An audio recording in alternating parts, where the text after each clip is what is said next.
So our next speaker is Joshua Chasin. He lives in the district.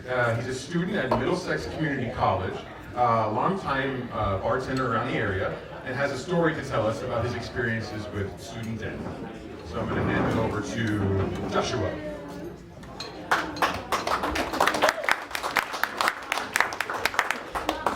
Hey everyone. So my little story is about me and my girlfriend. My girlfriend and I are high school sweethearts. We love each other and we want to get married and have kids someday. So usually there's no problem with that.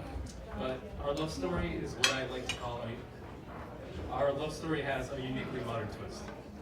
We can't get married because we can't afford the huge increase in student loan payments, which would result in us taking that step forward and moving into a higher tax bracket. It's kind of sad. I just turned 30, and like many people, I started college when I was 18, but I couldn't afford to continue, even after taking out some modest student loans. My debt right now is only about $5,000. However, my girlfriend has a bachelor's and a master's degree in education. She has a focus on special ed, and she's been a special educator in local public schools in Cambridge, Arlington, and Somerville for several years now. After all that education and training, she makes an average of about $30,000 to $40,000 a year. To pay for education, she racked up over $130,000 in debt. If it wasn't for the loan forgiveness programs, which let us defer payments temporarily, we would owe up to $2,000 to $3,000 a month. We can't afford that, and as I said earlier, if we got bumped into a higher tax bracket, it would be a financial disaster. So back to the question of what's the problem. As you can see, this is a fiscal obstacle, not a question of what we want to do with our lives together.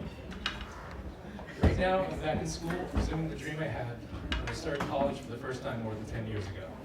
In that decade, I've been bartending full-time, with an inconsistent salary, inconsistent hours, living paycheck to paycheck, just to pay my bills and to pay my modest student loans.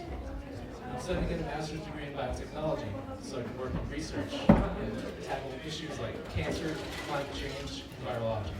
I can only afford it because of grants and scholarships that I've gotten, which are only applicable for low-income students.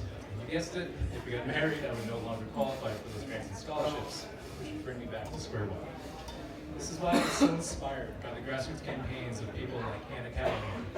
She's been fighting for free public college and a livable wage for teachers and parents in the area for a long time.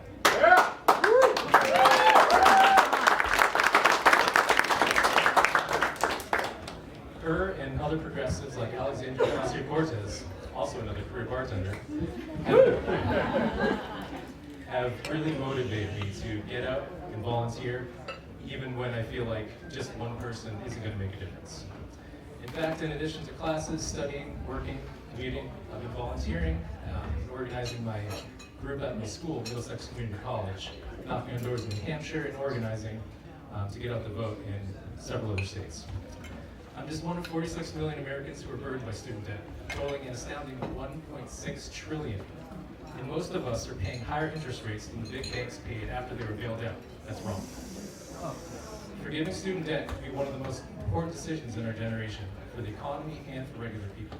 I'm no economist, but it seems pretty obvious that if you put money into the hands of working people, they will spend it and it will be better for the economy than if you give it to bosses and CEOs and wait for it to trickle down. In fact, estimates show that if we cancel student debt today, our economy could grow up to $108 billion per year, and it would create more than 1 million jobs. When I think about myself and others struggling just to get by, it makes me think of my relatives back in Puerto Rico. My grandparents were displaced for about 5 months after the hurricane. In the 2 years since the storm, they basically depleted all of their retirement funds dealing with the aftermath. And I see how we always seem to have enough money for wars and the military, but not enough to help our citizens with basic human needs. It inspires me to work even harder for progressive candidates like Anna Callahan, who are going to put our priorities back where they belong. Thank you very much.